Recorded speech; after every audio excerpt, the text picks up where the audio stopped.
2025 നവരാത്രി വിശേഷങ്ങളാണ് കേട്ടോ ഈ വീഡിയോയിലുള്ളത്. കോഴിക്കോട് ടൗണിൻ്റെ പരിസരത്തൊക്കെയുള്ള കുറച്ച് ഭഗവതി ക്ഷേത്രങ്ങളും അവിടെയുള്ള നവരാത്രി വിശേഷങ്ങളുമാണ് കേട്ടോ ഈ വീഡിയോയിൽ ഉൾപ്പെടുത്തിയിട്ടുള്ള അമ്പലങ്ങളുടെ ലിസ്റ്റാണ് കേട്ടോ ഇത്.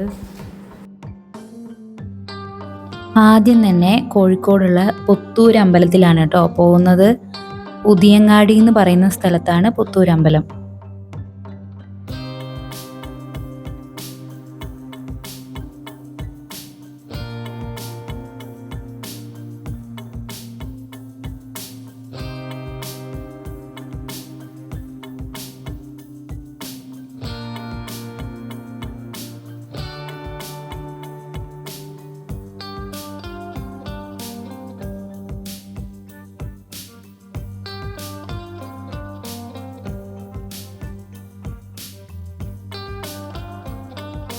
ഇവിടെ മിക്ക എല്ലാ ദിവസവും പരിപാടികളുണ്ട് കേട്ടോ, ഡാൻസായിട്ടും പാട്ടായിട്ടും ഒക്കെ. രണ്ടാമതായിട്ട് വരയ്ക്കലമ്പലമാണേ. വരയ്ക്കലമ്പലത്തിലാണ് നമ്മൾ ബുക്ക് പൂജയ്ക്കൊക്കെ വെക്കുന്നത് കേട്ടോ. ഞങ്ങളുമായിട്ട് ഏറ്റവും കൂടുതൽ അടുത്ത് നിൽക്കുന്ന അമ്പലമാണ് വരയ്ക്കലമ്പലം. വരയ്ക്കലമ്പലം കൂടാതെ 9 ദിവസവും ഓരോ അമ്പലത്തിൽ പോകണമെന്ന് വിചാരിച്ചിട്ടാണ് നമ്മൾ വേറെ വേറെ അമ്പലത്തിൽ പോകുന്നത് കേട്ടോ. ദീപാരാധന കഴിഞ്ഞിട്ടുണ്ടെങ്കിൽ ഇങ്ങനെ അയ്യപ്പൻ്റെ അടുത്ത് ഇതുപോലെ ചെണ്ട കൊട്ടി അയ്യപ്പൻ്റെ വാള് പുറത്തേക്ക് എടുത്തിട്ട് ശ്രീകോവിലിന് പ്രദക്ഷിണം വെക്കാറുണ്ട്. അതിങ്ങനെ നവരാത്രിക്ക് മാത്രമേ ഉള്ളൂ കേട്ടോ. 5 വട്ടം പ്രദക്ഷിണം വെച്ച് കഴിഞ്ഞാൽ തിരിച്ച് ശ്രീകോവിലേക്ക് കയറുകയാണ് ചെയ്യുക. ഇവിടുത്തെ പൂജ കഴിഞ്ഞിട്ടുണ്ടെങ്കിൽ പ്രസാദമായിട്ട് നമ്മൾക്ക് കിട്ടുക ഒറ്റയപ്പമാണ് കേട്ടോ. ഈ വീഡിയോയിൽ കൂടുതൽ അമ്പലങ്ങളെ പരിചയപ്പെടുത്തുന്നുണ്ടെങ്കിലും വരയ്ക്കൽ അമ്പലത്തിലെ ചടങ്ങുകളൊക്കെയാണ് ഞാൻ കൂടുതലായിട്ട് കാണിക്കുക.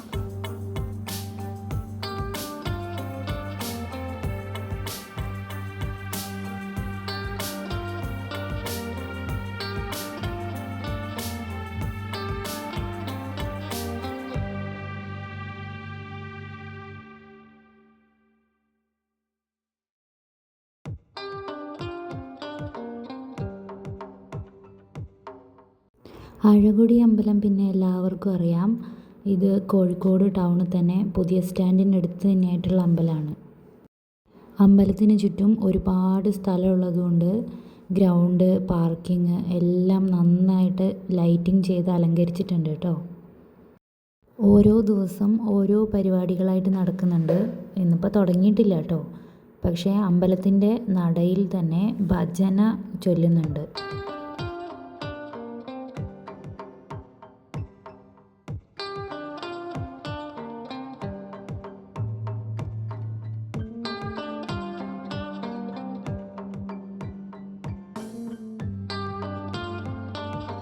അവിലാണ് പ്രസാദമായിട്ട് കിട്ടിയത്.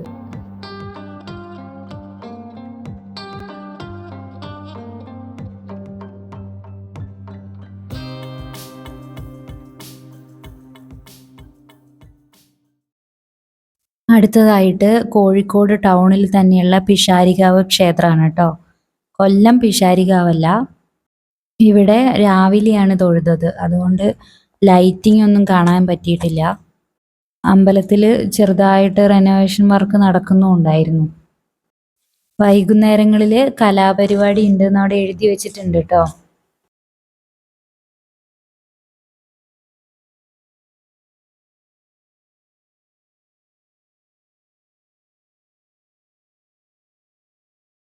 സാധാരണയിൽ നിന്നും വ്യത്യസ്തമായിട്ടുള്ള ഒരു അമ്പലമാണ് മാരിയമ്മൻ കോവിൽ.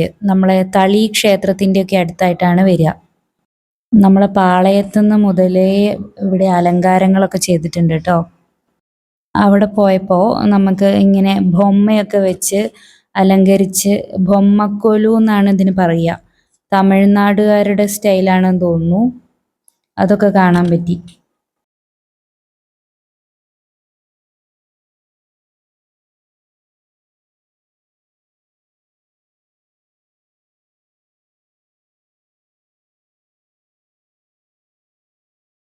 മാരിയമ്മൻ കോവിലിന് തൊട്ടടുത്ത് തന്നെയുള്ള ഒരു അമ്പലമാണ് കന്യകാ പരമേശ്വരി ക്ഷേത്രം. നമ്മൾ മാരിയമ്മൻ കോവിലിൽ കണ്ട അതേ അലങ്കാരങ്ങൾ ഇവിടേക്കും നീട്ടിയിട്ടുണ്ട് കേട്ടോ. അപ്പുറത്തും ഇപ്പുറത്തും ഒക്കെ വേറെ വേറെ സ്റ്റേജ് പ്രോഗ്രാമുകൾ തന്നെയാണ് നടക്കുന്നത്. അപ്പുറത്തതുപോലെ തന്നെ ഇവിടെയും ഇങ്ങനെ ബൊമ്മയൊക്കെ വെച്ച് നല്ല ഭംഗിയിൽ അലങ്കരിച്ചിട്ടുണ്ട് കേട്ടോ. അപ്പോഴേക്ക് നമ്മൾ 8ാമത്തെ ദിവസമായിട്ടുണ്ട് കേട്ടോ നവരാത്രി തുടങ്ങിയിട്ട്. ഇനി നമ്മൾ ബുക്കൊക്കെ പൂജയ്ക്ക് വെക്കാനുള്ള ദിവസമായിട്ടുണ്ട്. വരയ്ക്കൽ അമ്പലത്തിലേക്ക് തന്നെയാണ് കേട്ടോ വന്നത്. ഇവിടെ ഇങ്ങനെ ബുക്ക് കൊടുത്തിട്ടുണ്ടെങ്കിൽ ഇവർ സ്റ്റിക്കർ ഒട്ടിച്ചിട്ട് നമ്മളുടെ കയ്യിൽ ഒരു ടോക്കൺ തരികയാണ് ചെയ്യുക. ഇന്ന് സ്റ്റേജ് പ്രോഗ്രാമായിട്ട് ഭജനയാണ് കേട്ടോ ഉള്ളത്. അത് തുടങ്ങിയിട്ടില്ല. നമ്മളുടെ ബുക്കുകളൊക്കെ ഇങ്ങനെ കളക്ട് ചെയ്തിട്ട് ഇവിടെ സരസ്വതി മണ്ഡപത്തിൻ്റെ അവിടെ വെച്ചിട്ട് അവിടെയാണ് കേട്ടോ പൂജ ഉണ്ടാവുക. ബുക്കൊക്കെ വെച്ച് കഴിഞ്ഞപ്പോഴത്തേക്ക് ദീപാരാധന നടന്നുകൊണ്ടിരിക്കുകയാണ്. നമ്മളെ അന്നദാനത്തിനുള്ള കലവറ നിറയ്ക്കലൊക്കെ ഇത്രത്തോളം എത്തിയിട്ടുണ്ട് കേട്ടോ. സംഭാവനകൾ കൊടുക്കാനും വഴിപാടുകൾ ചീട്ടാക്കാനൊക്കെ വേണ്ടിയിട്ട് ഇതുപോലെ താഴെ കൂടാതെ മേളിലും ഒരു കൗണ്ടർ ഉണ്ട്. നമ്മൾ നേരത്തെ വന്ന പോലെയല്ല, ദീപാരാധന ആയപ്പോഴത്തേക്ക് കൂടുതൽ ആളുകളൊക്കെ എത്തി തുടങ്ങിയിട്ടുണ്ട് കേട്ടോ. നേരത്തെ വന്നതുകൊണ്ട് തന്നെ നമുക്ക് ദീപാരാധന തൊഴാൻ പറ്റി കേട്ടോ. എപ്പോഴും ഞങ്ങൾ വൈകിയാണ് വരാറ്. ഇവിടെ ഭജന തുടങ്ങാനുള്ള തയ്യാറെടുപ്പുകളൊക്കെ നടക്കുകയാണേ.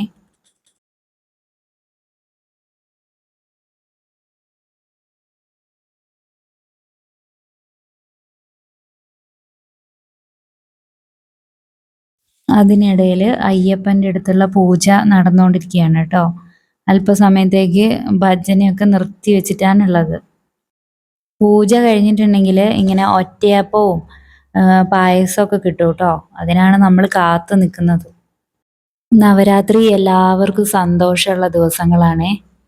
സമയം വൈകിയതോടുകൂടി ബുക്ക് വെക്കുന്നതിനുള്ള ആളുകളുടെ തിരക്കൊക്കെ കുറഞ്ഞിട്ടുണ്ട് കേട്ടോ. അപ്പോൾ ഇവരെല്ലാവരും കൂടെ ചേർന്നിരുന്ന് തമാശയൊക്കെ പറഞ്ഞ് ചിരിക്കുകയൊക്കെയാണ്. അതിനിടയിൽ ആരെയും വന്നിട്ടുണ്ടെങ്കിൽ പെട്ടെന്ന് കർമ്മനിരതരാവും കേട്ടോ.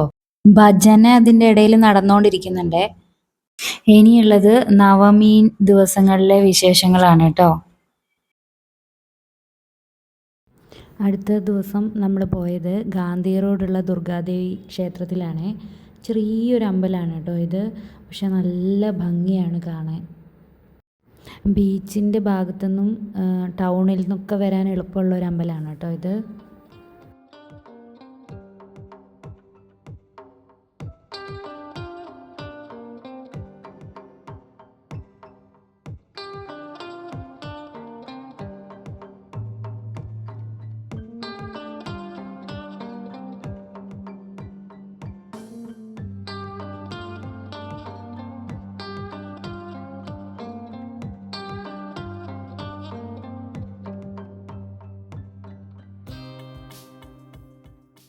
കോഴിക്കോട് ടൗണിൽ നിന്ന് ഞങ്ങളുടെ വീടിൻ്റെ അടുത്ത് നിന്ന് കുറച്ച് ദൂരെയുള്ള ഒരു അമ്പലമാണ് ഇത്. ഞങ്ങൾ ആദ്യമായിട്ടാണ് ഈ അമ്പലത്തിൽ പോകുന്നത് കേട്ടോ. പന്നിയങ്കര എന്ന് പറയുന്ന സ്ഥലത്തുള്ള ദുർഗാദേവി ക്ഷേത്രമാണ്.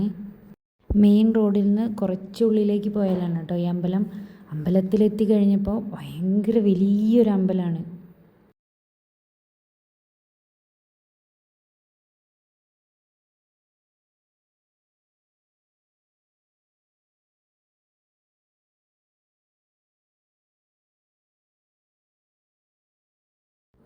രാത്രി ആയതുകൊണ്ട് തന്നെ ലൈറ്റിങ്ങിലൊക്കെയാണ് കണ്ടത്. ഉള്ളിലൊക്കെ എന്തൊക്കെയോ പ്രത്യേകതയുള്ള ഒരു അമ്പലമായിട്ടാണ് കേട്ടോ തോന്നിയത്. മറ്റൊരു ദിവസം പകൽ വന്നിട്ട് ഞാൻ വീഡിയോ എടുക്കുന്നുണ്ടേ.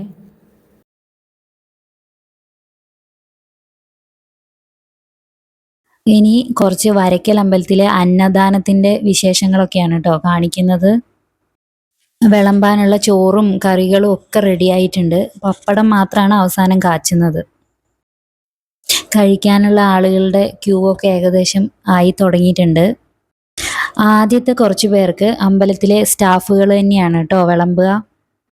സദ്യേൻ്റെ വിഭവങ്ങൾ ചോറ്, പുളിയിഞ്ചി ഉണ്ട്, അച്ചാറുണ്ട്, ക്യാബേജ് ഉപ്പേരിയാണ്, പിന്നെ കൂട്ടുകറി ഉണ്ട്, പച്ചടി ഉണ്ട്, പിന്നെ അവിയലുണ്ട്, ഇത് സാമ്പാർ, പപ്പടം, പിന്നെ രസവും കൂടി ഉണ്ട് കേട്ടോ. വെസ്റ്റീൽ ഭാഗത്ത് തന്നെ കുറേ സ്ഥലങ്ങളിൽ ഭക്ഷണം, ഇന്ന് ഉച്ചയ്ക്ക് ഭക്ഷണം ഉണ്ട്. എന്നാലും നമ്മളെ വരയ്ക്കലമ്പലത്തിൽ നല്ല തിരക്കുണ്ട് കേട്ടോ. ഇനി ഇതിൻ്റെ കൂടെ പായസം ഉണ്ടേ. പായസവും വെള്ളവും ഒക്കെ വേറൊരു കൗണ്ടറിലാണ് കേട്ടോ ഉള്ളത്.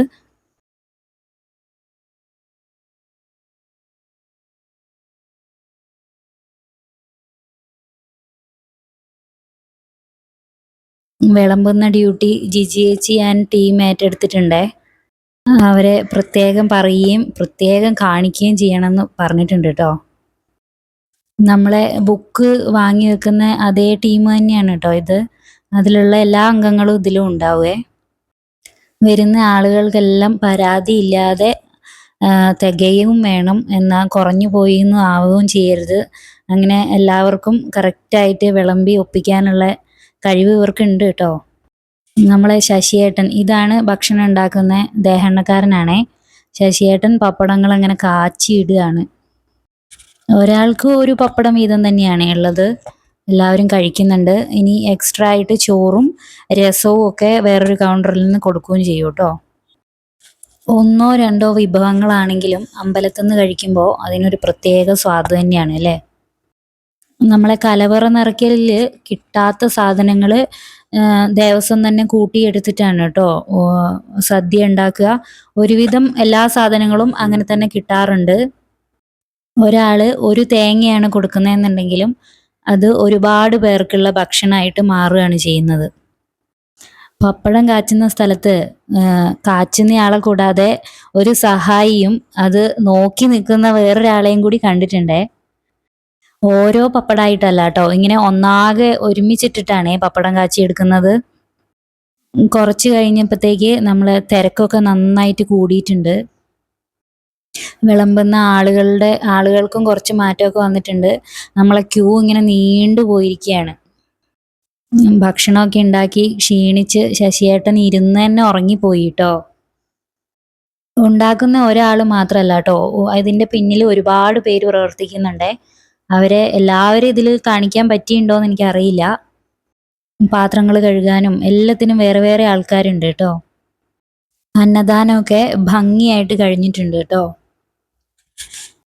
ഈ നാരകത്ത് ശ്രീ ഭഗവതി ക്ഷേത്രം വരുന്നത് തൊണ്ടയാട് നാലും കൂടുന്ന ജംഗ്ഷൻ്റെ അവിടെ തന്നെയായിട്ടാണ് കേട്ടോ. റോഡ് സൈഡിൽ തന്നെയുള്ള ഒരു അമ്പലമാണ്. പടികൾ കയറി കുറച്ച് ഉയരത്തിലാണ് കേട്ടോ അമ്പലമുള്ളത്. ഇവിടെയും സ്റ്റേജ് പ്രോഗ്രാമുകളൊക്കെ നടക്കുന്നുണ്ട് കേട്ടോ. ഗാനമേളയാണ് നടക്കുന്നത്.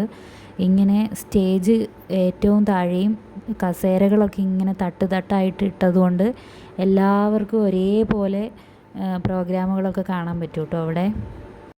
ഇവിടെ ദശമീൻ്റെ അന്നാണ് ഉച്ചഭക്ഷണം കൊടുക്കുന്നതെന്ന് തോന്നുന്നു കേട്ടോ.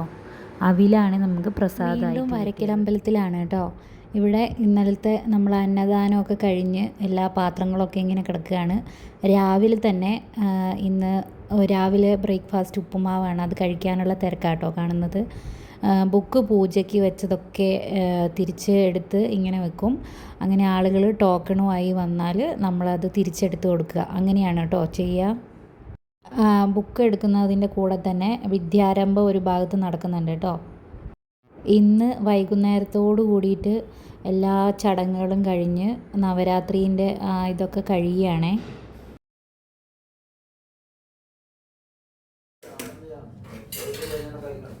ഈ ചടങ്ങുകളൊക്കെ ദീപാരാധനയും അത്താഴപൂജയും കഴിഞ്ഞതിന് ശേഷമാണ് കേട്ടോ. രാവിലത്തെ പോലെയല്ല, വൈകുന്നേരം ആളുകളൊന്നും ഇല്ല എന്ന് തന്നെ പറയാം. ഇനി കുറച്ച് ചടങ്ങുകളാണ് കേട്ടോ കാണിക്കാൻ പോകുന്നത്.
ചടങ്ങുകളോട് കൂടിയിട്ട് ഈ വർഷത്തെ നവരാത്രി ആഘോഷം ഇവിടെ പൂർണ്ണമാവുക. എല്ലാവർക്കും സന്തോഷവും സമാധാനവും ഒക്കെ ഉണ്ടാവാൻ ദേവീൻ്റെ അനുഗ്രഹം ഉണ്ടാവട്ടെ.